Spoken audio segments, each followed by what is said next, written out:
खाद्य पनि पुग्ने, खाद्य पनि अब आत्मनिर्भर हुने, उत्पादन पनि वृद्धि हुने, यो कुरालाई अब सँगसँगै लिन सकिएन, यसलाई प्राथमिकतामा लिन सकिएन भने अब सबैभन्दा समस्या यहाँनिर पर्नेवाला छ भन्ने कुरालाई हामीले ध्यान दिएर अब उत्पादन वृद्धि गर्ने, खाद्य सङ्कट न्यूनीकरणका निम्ति उत्पादन वृद्धि अभियानमा बाँझो जग्गा सदुपयोग गरेर अहिले कर्णाली प्रदेशमा 18% बाँझो जमिन छ।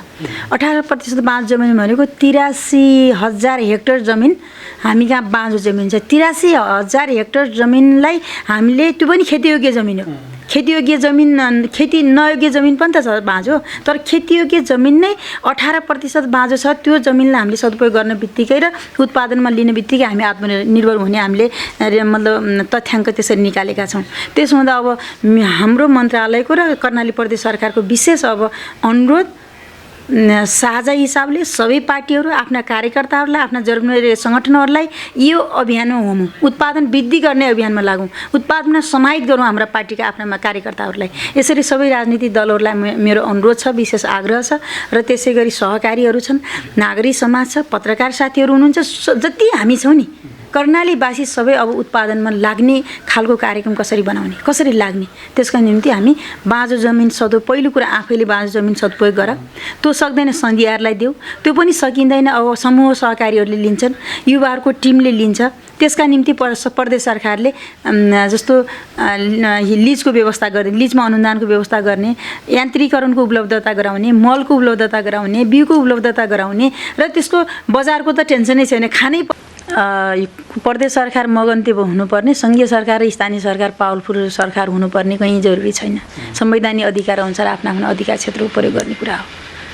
हामीले केही अधिकारहरू लिन बाँकी छ। प्रदेश सरकारले आफ्नो मातहतमा प्रहरी बनाएको छैन, यो बनाउन जरुरी छ। यो फेरि हामीले आफै चाहेर पनि हुँदैन, कानुनले खोलिदिनु पर्यो। यस्ता केही कारणले गर्दा हामीलाई अलिकति यो कार्यान्वयनको क्रममा प्रदेश सरकार अलिकति कस्तो निरै टाइपको पनि हामीलाई त सुरुदेखि लागेकै छ त। प्रदेश सरकार पावरफुल छैन भन्ने कुरा त अनुभूति भएकै छ। पावरफुल बनाउने प्रक्रियामा छौँ। यो त सङ्घीयता बलियो बनाउने कुरासँगको सरकार होला नि। म प्रदेशबाट मैले हेरिरहने कुरा होइन कि, म सधैँ प्रदेशमा बस्छु भने जस्तै मैले सधैँ प्रदेशको वकालत गर्नुपर्ने, सङ्घमा बस्ने मन्त्रीहरू सधैँ जीवनभरि सङ्घीय मन्त्री हुन्छन् जस्तो गरेर त्यहाँको कुरा गर्ने, स्थानीय सरकारमा बस्नेहरूले जीवनभरि त्यहीँको पालिका प्रमुख होला जस्तो गरेर जसरी व्याख्या गरिरहेको छौँ, यो मिल्दैन। म संविधान सभाको सदस्य हुँ, पहिलो संविधान सभाको, दोस्रो संविधान सभाको पनि नजिकबाट मैले धेरै विषयहरू विमर्श गर्ने अवसर मैले प्राप्त गरेको थिएँ। म संविधानको मर्म बुझ्दछु, संविधानको मर्म अनुसार हिँडौँ।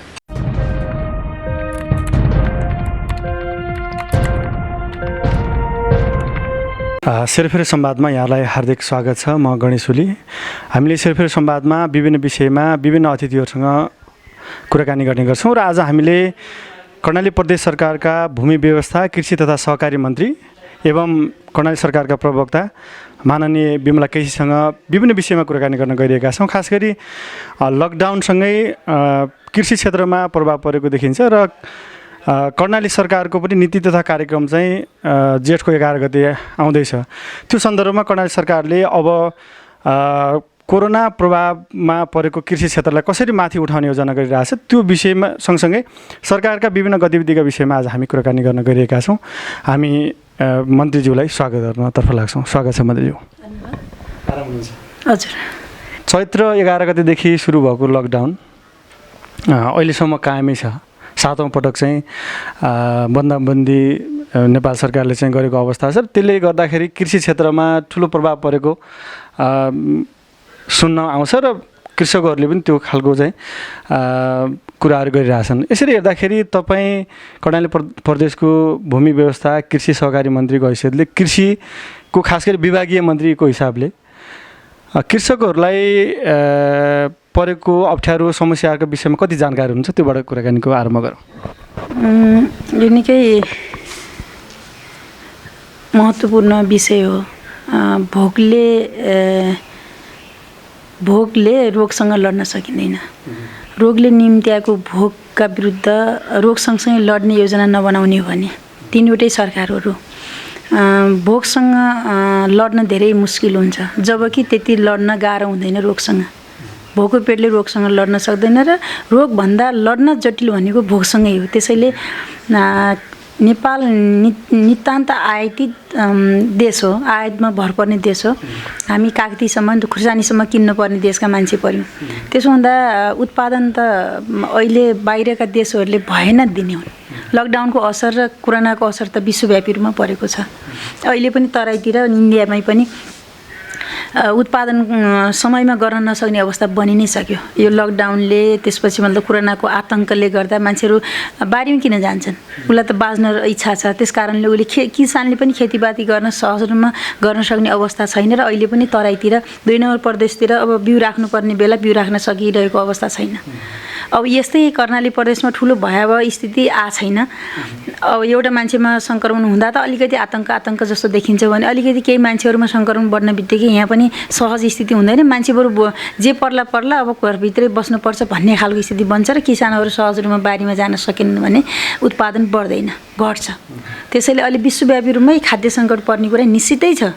त्यो विश्वव्यापी हुने खाद्य सङ्कटबाट जोगिनका निम्ति त्यो सङ्कटका विरुद्ध लड्नका निम्ति या खाद्य जोखिम न्यूनीकरणका निम्ति अब हामी रोगका विरुद्ध जसरी एकताबद्ध भएर समग्र विश्व लागेको छ नि, त्यसै भोगका विरुद्ध पनि समग्र रूपमा विश्व रूपमै हामी अगाडि बढौँ। विश्वव्यापी रूपमै त्यति कुरा अहिले विश्वको रूपमा कुरा नगरौँ होइन। अरू देशहरूले कुनै न कुनै हिसाबले धनी छन्, उनीहरूले व्यवस्थापन गर्छन्, मतलब आपूर्तिको कुरा सहज गराउनका निम्ति आपूर्ति 2-3 वर्षलाई पनि त स्टोर गर्न सक्ने क्षमता भएका देशहरू छन्। तर हाम्रो देश त त्यस्तो छैन। त्यो पनि हाम्रो प्रदेश त अझ बढी खाद्य सङ्कट पर्ने प्रदेश हो। त्यसैले अब हाम्रो प्रदेशमा यो कुरालाई अझ बढी नेपालमा पनि हाम्रो प्रदेशमा अलि बढी समस्या हुनसक्छ। त्यो कुरालाई मध्यनजर गरेर अब चाहिँ सबै युवाहरू फर्केको स्थिति छ। धेरै जसो होइन, अब सबै फर्किनुहुन्छ केही समय। अहिले मात्रै इन्डियाबाट आउने 27,000 28,000 चान्चुन युवाहरू इन्डियाबाट मात्रै आउने लिस्ट हामी कहाँ आइपुगेको छ। आज मात्रै 1275 युवाहरू इन्डिया गएका मान्छेहरू 1275 बबईमा आएर बस्नु भएको छ। अस्ति हामी त्यही सङ्ख्यामा पठाएका 600-700 सङ्ख्यामा पठाएका छौँ। यो क्रम त जारी नै रहन्छ। योभन्दा अगाडि पनि हामीले धेरै मान्छेहरू जस्तो इन्डिया नभएर काठमाडौँ रहेका, विराटनगर भएका, दोलखा भएका, श्रम खोजीको क्रममा गएका, रोजगारीको क्रममा गएका युवाहरूलाई कर्णालीमा भित्र्याएकै छौँ। त्यसो गर्दा कर्णालीमा 30-35 हजार त न्यूनतम युवाहरू हुन्छ। न्यूनतम 30-35 हजार हुन्छ। अब अलिकति बढ्दै जाँदाखेरि 2-3 लाख युवा त बाहिरबाट फर्केका युवाहरू हुनेछन्। ती युवाहरूलाई रोजगार पनि दिने, खाद्य पनि पुग्ने, खाद्य पनि अब आत्मनिर्भर हुने, उत्पादन पनि वृद्धि हुने, यो कुरालाई अब सँगसँगै लिन सकिएन, यसलाई प्राथमिकतामा लिन सकिएन भने अब सबैभन्दा समस्या यहाँनिर पर्नेवाला छ भन्ने कुरालाई हामीले ध्यान दिएर अब उत्पादन वृद्धि गर्ने, खाद्य सङ्कट न्यूनीकरणका निम्ति उत्पादन वृद्धि अभियानमा बाँझो जग्गा सदुपयोग गरेर अहिले कर्णाली प्रदेशमा 18% बाँझो जमिन छ। 18% बाँझो जमिन भनेको 83,000 हेक्टर जमिन हामी कहाँ बाँझो जमिन छ। 83,000 हेक्टर जमिनलाई हामीले, त्यो पनि खेतीयोग्य जमिन हो। खेतीयोग्य जमिन, खेती नयोग्य जमिन पनि त छ बाँझो, तर खेतीयोग्य जमिन नै 18% बाँझो छ। त्यो जमिनलाई हामीले सदुपयोग गर्ने बित्तिकै र उत्पादनमा लिने बित्तिकै हामी आत्मनिर्भर हुने हामीले मतलब तथ्याङ्क त्यसरी निकालेका छौँ। त्यसो हुँदा अब हाम्रो मन्त्रालयको र कर्णाली प्रदेश सरकारको विशेष अब अनुरोध साझा हिसाबले सबै पार्टीहरू आफ्ना कार्यकर्ताहरूलाई, आफ्ना जरुरी सङ्गठनहरूलाई यो अभियानमा हुनु, उत्पादन वृद्धि गर्ने अभियानमा लागौँ, उत्पादनमा समाहित गरौँ हाम्रा पार्टीका आफ्ना कार्यकर्ताहरूलाई। यसरी सबै राजनीतिक दलहरूलाई मेरो अनुरोध छ, विशेष आग्रह छ। र त्यसै गरी सहकारीहरू छन्, नागरिक समाज छ, पत्रकार साथीहरू हुनुहुन्छ, जति हामी छौँ नि कर्णालीवासी सबै अब उत्पादनमा लाग्ने खालको कार्यक्रम कसरी बनाउने, कसरी लाग्ने, त्यसका निम्ति हामी बाँझो जमिन पहिलो कुरा आफैले बाँझो जमिन सदुपयोग गर। त्यो सक्दैन सन्धियारलाई देऊ, त्यो पनि सकिँदैन। अब समूह सहकारीहरूले लिन्छन्, युवाहरूको टिमले लिन्छ। त्यसका निम्ति प्रदेश सरकारले जस्तो लिजको व्यवस्था गर्ने, लिजमा अनुदानको व्यवस्था गर्ने, यान्त्रिकरणको उपलब्धता गराउने, मलको उपलब्धता गराउने, बिउको उपलब्धता गराउने र त्यसको बजारको त टेन्सनै छैन, खानै पर्ने छ, खाद्यको त बजारको अभाव छैन नि हामीलाई। अब अहिले उत्पादन गरौँला, के कता बिक्री गरौँला भन्ने चिन्तै छैन। हामीलाई त्यो चिन्तै मान्नु पर्दैन। अहिले पनि हामीले एउटा लकडाउनले ल्याएको पोजिटिभ अवसर के हो भन्नुहुन्छ भने कर्णाली प्रदेश अहिले लकडाउनको बेला त तरकारीमा त आत्मनिर्भर भयो नि। अहिले यहाँ सुर्खेतबाट तरकारीको जुम्ला गएको छ, मुगु गएको छ, कालीकोट गएको छ। कर्णाली प्रदेशले अहिले बाहिरबाट तरकारी फलफुल केही पनि दुध दही अन्डा माछा मासु केही पनि ल्याएको छैन। त्यो स्थितिमा त हामी लकडाउनको बेला आत्मनिर्भर बन्ने कर्णाली प्रदेश सामान्य अवस्थामा आत्मनिर्भर बन्नका निम्ति उत्पादन वृद्धि गर्नुपर्छ भन्ने एउटा उभार किसानहरू पनि आएको छ। त्यसैले मेरो एकदम सारमा कुरा, यी सबै मैले व्याख्याको कुरा गरेँ। सारमा के हो भन्नुहुन्छ भने अब सबै बाँझो जमिनको सदुपयोग गरौँ, जहाँ जे सम्भव छ त्यो गरौँ। अब यो अवसरलाई कोरोनाले दिएको यो अवसर हो, हाम्रो लागि यो अवसर हो, त्यही अवसरलाई हामीले सदुपयोग गरौँ। कोही पनि हामी त्यत्तिकै नबसौँ र हामी मेहनतपूर्वक उत्पादन अभियानमा लाग्यौँ भने खाद्य सङ्कटलाई न्यूनीकरण गर्न सकिन्छ भन्ने विश्वास छ। र त्यो अनुसार हामीले अब पालिकाहरूलाई नै बजेट पठाइदिने, सिधै पालिकाहरूको खातामा पठाइदिने गरी हामीले अहिले बजेट प्रस्ताव गरेर अर्थमा पठाएका छौँ। अर्थबाट स्वीकृत भएर क्याबिनेटमा जाँदैछ र तुरुन्तै 1-2 दिनमा हामीले क्याबिनेट बसेर त्यो पास गऱ्यौँ भने हामी स्थानीय तहको खातामा पठाइदिन्छौँ। स्थानीय तहलाई कार्यविधि अनुसार मापदण्ड बनाएर खर्च गर्ने गरी हामीले गर्दैछौँ। त्यसो गर्यो भने हामी अगाडि बढ्न सक्छौँ। जस्तो यहाँले धेरै युवाहरू चाहिँ अहिले भारतबाट होस् अथवा खाडी राष्ट्रबाट देशमा फर्किने क्रम पनि छ। कतिपय सङ्घ सरकारले पनि देशमा आउन चाहने युवालाई ल्याउने कुरा गरिरहेछ। यसरी हेर्दाखेरि कर्णालीमा जति पनि युवाहरू जो रोजगारीको लागि बाहिर गएका युवाहरू चाहिँ घरमा फर्किने, प्रदेशमा फर्किने अवस्था छ कोरोनाले गर्दा, र ती युवाहरूलाई अब उनीहरूले ल्याएका सिपहरूलाई पनि यहाँ चाहिँ प्रयोग गरेर उनीहरूलाई त्यो प्रोत्साहन गरेर त्यो खालको चाहिँ कृषि सामग्रीहरू, कृषि मल बिउहरू, त्यो खालको पुँजीहरू प्रदान गर्ने कुराहरूमा चाहिँ यहाँहरूले जस्तो नीति तथा कार्यक्रममा त्यो कुराहरूमा कतिको ध्यान दिनुभएको छ? त्यो जस्तो खास गरी विदेश गएका नेपालमा आएका युवाहरूलाई र बेरोजगार युवाहरूलाई चाहिँ कृषिमै तल्लीन गराउने।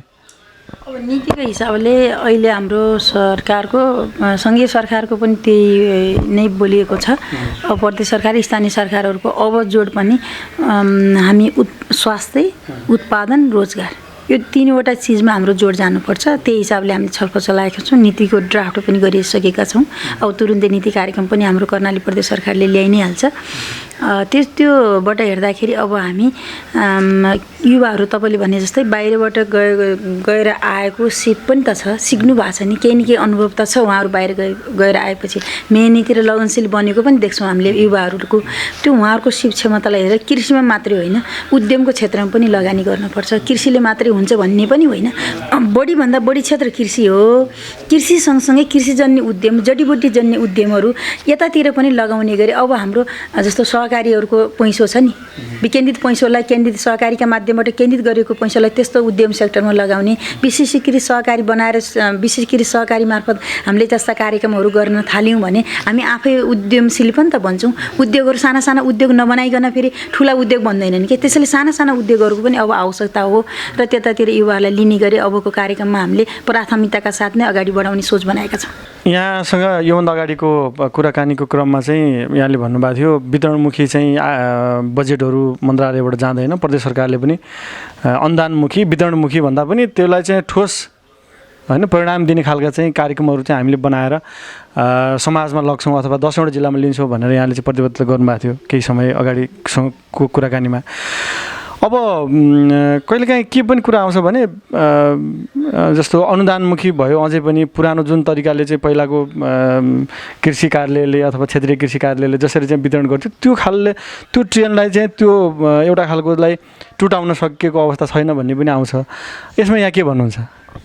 हामीले चेन्ज निकै नै ल्याएका छौँ, यो म गर्वका साथ भन्छु होइन। हामीले चेन्ज ल्याउने निकै धेरै कोसिस गरेका छौँ, तर संस्कार बनिसकेको जो हाम्रो स्थिति छ नि, हाम्रा क्या सबै गतिविधिहरू संस्कार बनिसक्यो क्या, पुरै त्यो संस्कार तोड्न निकै गाह्रो छ कि। त्यसो हुँदा अझै त्यसको ह्याङओभरहरू त छन्। त्यो कारणले म पनि पूर्ण सन्तुष्ट छैन कि सबै हाम्रा अनुदानहरू सदुपयोग भएका छन् भन्ने कुरा म पनि सन्तुष्ट छैन। अलिअलि नहुने कुरालाई पनि हामीले कहाँ भएनन् भनेर त्योबाट अध्ययन गरिरहेका छौँ र त्यो अध्ययनबाट त्यो सिकाइबाट मैले त सचिवज्यू यहाँ नयाँ सचिव आउनुभएको छ अहिले, पहिले 2 नम्बर प्रदेशमा हुनुहुन्थ्यो, पहिलाको सचिवलाई पनि भने, अहिलेको सचिवलाई पनि भनेको छु 5वटा मोडेलमा हामीले अनुदान लिने हो। अनुदानको एउटा 5वटा मोडालिटी छ। त्यो मोडालिटीमा तपाईँ पूर्ण रूपमा छिर्नुपर्छ र कहीँ कतै सूचनाको दुरुपयोग गर्ने, प्रपोजल लेख्ने नाउँमा किसान नहुनेहरूले प्रपोजल लेखेर आउने, गर्नेले प्रपोजल लेख्न जान्दैन, नगर्नेले प्रपोजल लेख्छ, प्रपोजलै खारेज गरिदिउँ न, प्रपोजलै नलेख्ने कार्यक्रम बनाइदिउँ, सिधै विधिले गरिब किसानहरू कहाँ जाने, भने उद्यम गर्न चाहने किसानहरू कहाँ जाने कार्यक्रम बनाऊ भनेको छु। त्यही मैले विशेष जिम्मेवारी उहाँलाई दिएको छु र हामीले खास गरी यो अनुदानको दुरुपयोग भयो भनेर हामीले मोडालिटी के बनायौँ, यो चालु वर्षदेखि के गर्न खोज्यो भन्नुहुन्छ भने गरिबहरूलाई गरिब लक्षित कार्यक्रम बनाउने, एकदम विधिका आधारमा सिधै गाउँमा सरकार आफै पुग्ने कार्यक्रम बनाइयो। स्थानीय सरकारसँगको समन्वयमा गरिबहरूका लागि त्यस्ता कार्यक्रम जस्तो गरिब लक्षित कार्यक्रम 40वटा सांसदहरूको भिजन अनुसार चल्ने कार्यक्रम 40वटा छन्। किसान सरकार हातेमालो कार्यक्रम पनि त्यो एकदमै राम्रो कार्यविधि छ कि म आफूलाई सन्तुष्ट के छ भने त्यो कार्यक्रममा छु। त्यो कार्यक्रम निकै प्रभावकारी भएको छ। यस्ता कार्यक्रमहरू चलि नै रहेछन्, अहिले पनि हामी चलाउँछौँ। अर्को वर्ष पनि गरिब लक्षित कार्यक्रम एउटा सिधै विधिले गाउँमा लिने, गरिब कहाँ लिने, प्रदेश सरकार गरिबका साथमा भन्ने भयो। दोस्रो कुरा, गर्न चाहने युवाहरू जस्तो निम्न मध्यम खालको जीवनस्तर भएका तर उनीहरूसँग ब्याङ्कमा पहुँच पनि छैन, गर्न चाहन्छन्, जस्तो तपाईँले विदेशबाट फर्केकाहरू, तिनीहरूसँग पैसा नहुन सक्छ नि, त्यस्ताहरूलाई सफ्ट लोन सरकार आफैले सफ्ट लोनको व्यवस्था गर्ने। त्यस्ताहरू जो ब्याङ्कको पहुँचमा छैनन्, गर्न चाहन्छन्, तिनीहरूसँग लाल पूर्जा पनि छैन, जस्तो सुर्खेतको हकमा त लाल पूर्जा नभएको धेरै केसहरू छ। यस्ताहरूलाई पनि सम्बोधन गर्ने गरी हामीले सफ्ट लोनबाट, सफ्ट लोन भयो भने केही चिन्ता अनि अहिलेको कार्यक्रम पनि त्यो सफ्ट लोन हामी कानुन बनाउँदाखेरि ढिला भयो, सोच त्यसरी नै थियो, कार्यान्वयन गर्न पाइएन। यसलाई अब हामी कानुन बनाएर अगाडि बढाउँदैछौँ। यो अहिलेको सोच अब कार्यान्वयन अझ पूर्ण रूपमा कार्यान्वयन हुन्छ, आंशिक रूपले कार्यान्वयन भइ नै सकेको छ। अब अर्को वर्ष मतलब आगामी वर्ष हामी पूर्ण रूपमा कार्यान्वयन गर्छौँ। मैले मोडालिटीको कुरा गर्दा निम्न मध्यम युवाहरू मतलब उद्यमीहरूका निम्ति सफ्ट लोन, अलिक ठुला गर्न चाहने र ब्याङ्कको पहुँच भएकाहरूलाई ब्याज अनुदान, त्यसपछि सहकारी निजी सेक्टरसँग र या सामुदायिक सेक्टरसँग साझेदारी मोडेलमा जाने 4वटा मोडेल भए। त्यसपछि समग्रमा कामका आधारमा प्रोत्साहन अनुदान, काम गरेपछि मात्रै प्रोत्साहन स्वरूप उसले कार्यक्रम पाउने, अनुदान भनेर नगद पैसा नपाउने, कार्यक्रमै पाउने। जस्तो तपाईँले 5 रोपनी के अरे 5 बिघा जमिनमा काम गर्नुभएको, तपाईँलाई हाते ट्र्याक्टर तपाईँलाई दिनु पऱ्यो, अर्कालाई अर्को दिनु पऱ्यो। पालन गरेका मान्छेलाई त्यो सेक्टरमा के सपोर्ट हुन्छ त्यस्ता खालको यन्त्रीकरण पनि उपलब्ध गराउने, उनीहरूको चाहनाअनुसार कार्यक्रम दिने गरी हामीले यो कार्यक्रम त चालु नै छ। हामीले नसकेको अहिले सफ्ट लोन मात्रै हो। सफ्ट लोन अब कानुन बनाएर व्यवस्थित गर्दैछौँ। त्यो गर्दा अनुदानको पुरै दुरुपयोग हुन्छ र प्रपोजल लेख्नेहरूले जो पार्ने स्थिति छ नि, यसलाई रोक्न सकिन्छ। बार्गेनिङका आधारमा गर्ने कुरा तोड्न सकिन्छ। कहिलेकाहीँ यस्तो हुन्छ, अहिले पनि केही कार्यक्रमहरू यस्ता छन् जो सशक्त अनुदानको रूपमा पनि आएका छन्, सूचना गर्नुपर्ने छ, विधिले सूचना गर्ने बनाएको छ, प्रपोजल हाल्ने गराएको छ। त्यो कार्यक्रमहरू म कहाँ म्यासेजमा आइरहेको हुन्छन् कि मेरो फोनमा म्यासेज आउने स्थितिको अन्त्य गर्नुहोस्। यो विधिले म्यासेजै गर्ने नबनाऊँ न भन्ने खालको कुरा नै मैले छलफल चलाइरहेको छु र अब हामी यतातिर जान एकदमै मेहनत गरिरहेका छौँ, गर्छौँ। यो यतिको परिवर्तन चाहिँ अरू कुनै ठाउँमा भएको छैन। यो चाहिँ म ढुक्कका साथ भन्छु। गर्दै केही रहने कुरा र कतिपय निरन्तरताका कार्यक्रमहरू र सशक्त अनुदानका कार्यक्रमले अहिले पनि सूचना भएका छन्। यहाँको दाबी र संस्कार, अघि यहाँले संस्कार पनि भन्नुभयो, अनुदान लिने संस्कार, प्रपोजल दिएर 2टा टनल देखाएर होइन, 4 कट्ठा अथवा 4 रोपनी जग्गा देखाएर चाहिँ प्रपोजल राखेर, त्यो एउटा त संस्कार, त्यो प्रवृत्ति छ। प्रवृत्ति भर्सेस तपाईँको यो योजना कसरी कार्यान्वयन गर्नुहुन्छ? यो निकै चुनौती छ। त्यसैले तपाईँहरूको साथ चाहिन्छ, सबैको साथ चाहिन्छ। मैले मात्रै मेहनत गरेर मेरो मात्रै एक्लो आँटले त हुँदैन, बिल्कुल हुँदैन। टिम मैले बनाउनुपर्छ। मन्त्रालयको पहिलो कुरा, मन्त्रालयको टिम नै त्योमा तयार हुनुपर्छ। मैले त्यो तयार गरेको छु। मन्त्रालयको टिमलाई निकै मेहनतपूर्वक तलसम्म फेरि सकेको छु भन्दैन म। तल संस्कार त फेरि पनि लिनेको पनि त्यही छ, दिनेको पनि त्यही छ। त्यसो हुँदाखेरि पूर्ण रूपमा सच्याएको छैन। यसलाई पूर्ण रूपमा सच्याउन अझ टाइम लाग्छ। मेहनत गरौँ, तपाईँहरूको साथ चाहिन्छ, सबैको साथ चाहिन्छ, चेन्ज चाहिँ ल्याउन सकिन्छ। जस्तो कर्णालीमा चाहिँ अहिले यहाँले अघि सङ्केत गर्नुभयो, बबईमा धेरै नागरिकहरू आएर बसिरहेछन्। अब क्वारेन्टाइन चाहिँ सम्बन्धित नाकामै बनाउने कुरा छ होइन, जोखिम न्यूनीकरण गर्नुपर्ने कुरा छ। त्यही किसिमको चाहिँ क्याबिनेटले निर्णय पनि गरेको छ। तर क्याबिनेटले निर्णय गरे अनुसार प्रदेश सरकार झ्याप्पै एक्सनमा जानुपर्ने हो नि, जुन ढङ्गबाट जानुपर्ने त्यो ढङ्गबाट चाहिँ जान सकेको छैन। अब त्यसमा चाहिँ बाधा व्यवधान कसरी आए, किन चाहिँ त्यो गर्न सकिएन, अथवा चाहिँ के समस्या आए, त्यो विषयमा थोरै एकदम छोटोमा राखिदिनु। हामीले मेहनत नगरे भन्ने त देखिँदैन जस्तो लाग्छ है, हामी गर्नेलाई त्यस्तो लाग्छ। अब के अरे नाच्नेको के भन्छ एउटा उखान कि हेर्नेको धितै नमर नाच्नेको के मर भन्छन् होइन, मैले एउटा उखान सम्झेँ। काम गर्नेलाई धेरै गरे जस्तो लाग्ने, हेर्नेले त्यो धित नमर्ने जस्तो हुनसक्छ या नपुगेको जस्तो हुनसक्छ, स्वाभाविक छ भन्नेहरूको तर्फबाट म त्यसलाई स्वागत नै गर्छु। तर कर्णाली प्रदेश सरकारले यति धेरै मेहनत नगर्दा हो त हामीले धेरै हाम्रो विषय धेरै गाह्रो हुन्थ्यो। कम्तीमा अहिलेसम्म यो कन्ट्रोल गर्ने अवस्था त कर्णाली प्रदेश सरकारको योगदान होला, स्थानीय सरकारको योगदान होला, तपाईँहरू सबैको योगदान होला। कुल योगमा हामी सबैको योगदानले आजसम्म कम्तीमा कन्ट्रोलको अवस्थामा राख्यौँ। अब चाहिँ यो पछिल्लो चरणमा इन्डियाबाट आउनेहरूको ले त कोरोना बोकेर आउने नै बढी खतरा छ कि, त्यो नै संवेदनशील बढी भएको कारणले हामीले नाकामै चेस्ट लिएर आरडिटी गर्ने, आरडिटी भन्दा अहिले हामीसँग अर्को विकल्प छैन, आरडिटी लिएर पोजिटिभ आउने जतिलाई हामी प्रदेशको क्वारेन्टाइनमा राख्छौँ, नेगेटिभ आउने जतिलाई पालिकामा तपाईँहरू त्यहाँको क्वारेन्टाइनमा राख्नुहोस् र क्वारेन्टाइनको अवधि पार गरिसकेपछि फेरि पिसिआर गरौँला भनेर भनेका छौँ। यसलाई यसरी नै व्यवस्थित गर्न खोजेका छौँ। मान्छेले भन्छन्, हिजो मलाई एउटा पत्रकारले सोध्दै हुनुहुन्थ्यो, तपाईँहरू हेलिकप्टरबाट चढ्न सजिलो, तपाईँलाई सस्तो भयो अनि त्यसपछि यहाँ क्वारेन्टाइनमा राख्न तपाईँहरूलाई गाह्रो भयो भन्दै हुनुहुन्थ्यो। हाम्रो 27,000 अहिले आउनेवाला कहाँ राख्छौँ सुर्खेतमा भन्नुहोस्? कहाँनिर छ बबैमा ठाउँ? कहाँनिर छ सुर्खेतको कुन ठाउँमा छ? यो खुल्ला मञ्चमा पनि कति 27,000 मान्छेले एकैचोटि राख्न सक्ने क्षमता छ त हामीसँग? छैन नि। त्यो कुरा त बुझ्नु पऱ्यो त। हाम्रो बाध्यता हामीले चाहेर पनि सक्दैनौँ। त्यसमा अब 79वटै पालिकाले गर्ने जति सजिलो छ प्रदेश सरकार एक्लैले गर्न त अप्ठ्यारो छ नि। त्यसमा अप्ठ्यारो के जस्तो हामी राख्छौँ, हामीले गर्छौँ त भनेकै छौँ नि। हाम्रो दायित्व त त्यही नै हो जस्तो मलाई लाग्छ। त्यसैले हामीले यसमा कहीँ हाम्रो शिथिलता या प्यासिभ रोल चाहिँ बिल्कुल छैन। हामी मरेर लागेका छौँ, अरू प्रदेशले भन्दा राम्रो गरेका छौँ। हाम्रो चेकमै कुरा, पिसिआर चेक, आरडिटी चेकको कुरादेखि लिएर स्वास्थ्यकर्मी परिचालनको कुरादेखि लिएर सामानहरू आपूर्ति गर्ने कुरादेखि लिएर सबै कुरामा हाम्रो प्रदेश सरकारले एकदमै मेहनत गरेको छ र अघि पनि छ अहिलेसम्म। त्यसो हुँदाखेरि हाम्रो दाबी के छ भने मेहनत गरेका छौँ, गर्दा गर्दै नपुग्नु स्वाभाविक छ। नपुगेको कुरालाई सबै लागेर पुर्याउने र अझ हामी मेहनत गरेर लाग्ने यहाँको जो आशय छ त्यो कुरालाई हामी अगाडि बढाएर जान्छौँ। तीनटा सरकार छन् अहिले। अब तीनटा सरकारका चाहिँ तीनटा चाहिँ आफ्नो आफ्नो निर्णय होलान्, बुझाइ होलान् होइन। त्यो नेतृत्व गर्ने चाहिँ सरकारको प्रमुखहरूको दृष्टिकोणको कुरा पनि होला। अस्ति मात्रै हिजो अस्तिकै कुरा छ, प्रदेश सरकारले चाहिँ भेरीगङ्गामा क्वारेन्टाइन बनाउने कुरा छ। त्यहाँको चाहिँ नगर प्रमुखले त्यसलाई अब्जेक्सन गर्नुभएको छ होइन। यस्ता खालका आउँछ नि जस्तो समस्याहरू, जस्तो अब सरकारको बिचको चाहिँ त्यो खालको लडाइँ, नागरिकहरू बबैको गर्मीमा त्यहाँ अब प्रहरीले रोकेर राखिरहेछ, त्यो अवस्थामा होइन। कुरा त फ्याक्ट त त्यो हो नि होइन। त्यसैले हेर्दाखेरि यो सरकारहरू बिचमा समन्वयको कुराहरू कसरी गर्न सकिएला होइन, यो खालको अवस्था जुन छ नि यसलाई चाहिँ कसरी सेटल गर्न सकिएला अथवा समाधान गर्न सकिएला?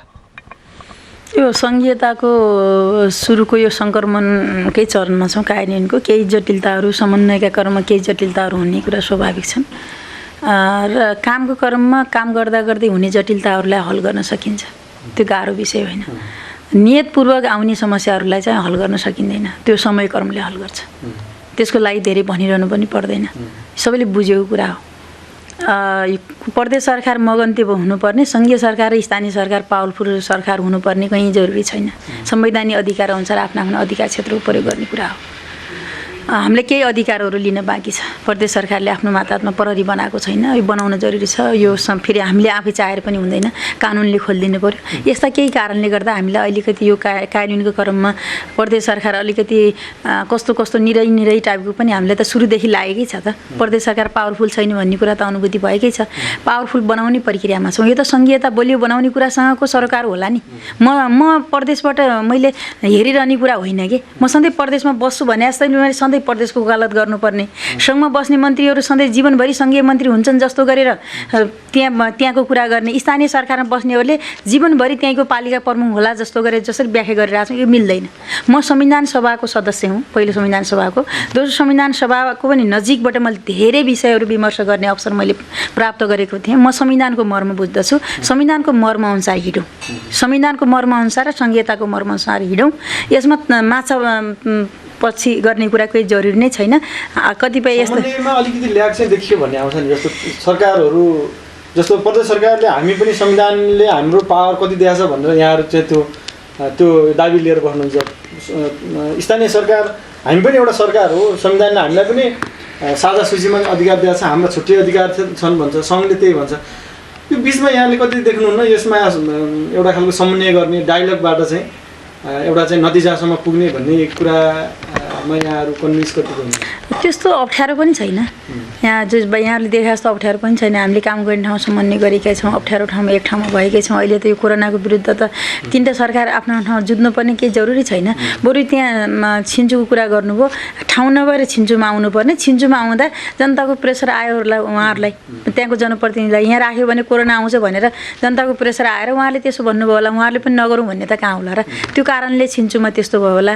अरू कुराहरू ऐजिनका कुराहरू छन्, यिनी कुरा यहाँले बुझ्नु भएको छ, मैले धेरै भन्नै पर्दैन के कसरी भन्ने कुरा एकदमै मान्छेले बुझ्छ अनि हामीले त्यसको व्याख्या गर्ने र स्पष्टीकरण दिनुपर्छ। हामी कुराकानीलाई अब यहीँ अन्त्य गर्छौँ। यहाँले चाहिँ जुन नीति कार्यक्रममा आउने कुराहरू, अहिलेसम्म गरेका गतिविधिहरू र सँगसँगै प्रदेश सरकारले अब कोरोना नियन्त्रण र नागरिकहरूको उद्धारको सम्बन्धमा गरेको पहलको विषयमा एकदम सटिकमा महत्त्वपूर्ण कुरा राखिदिनु भयो र समय र संवादको लागि यहाँलाई धेरै धेरै धन्यवाद। यहाँलाई र यहाँको सञ्चारलाई सेरोफेरो.com लाई म प्रदेश सरकारको नीति कार्यक्रमका सन्दर्भमा हाम्रो अहिलेको तत्कालीन अवस्थाहरूको विषयमा जसरी जानकारी गर्ने अवसर दिनुभयो त्यसका निम्ति फेरि पनि आभारसहित धन्यवाद दिन चाहन्छु। आज हामीले कर्णाली प्रदेश सरकारका प्रवक्ता एवं भूमि व्यवस्था तथा सहकारी मन्त्री माननीय बिमला केसीसँग विभिन्न विषयमा कुराकानी गऱ्यौँ। यति बेलासम्म सेरोफेरो.com को युट्युब च्यानल र सेरोफेरो.com लाई हेरेर साथ दिनुहुने सम्पूर्ण दर्शक श्रोताहरूलाई धेरै धेरै धन्यवाद दिन चाहन्छु र हाम्रो युट्युब च्यानललाई पनि यहाँहरूले लाइक, सेयर, सब्सक्राइब गरिदिन अनुरोध गर्दै म गणेश ओली बिदा हुन्छु। नमस्कार।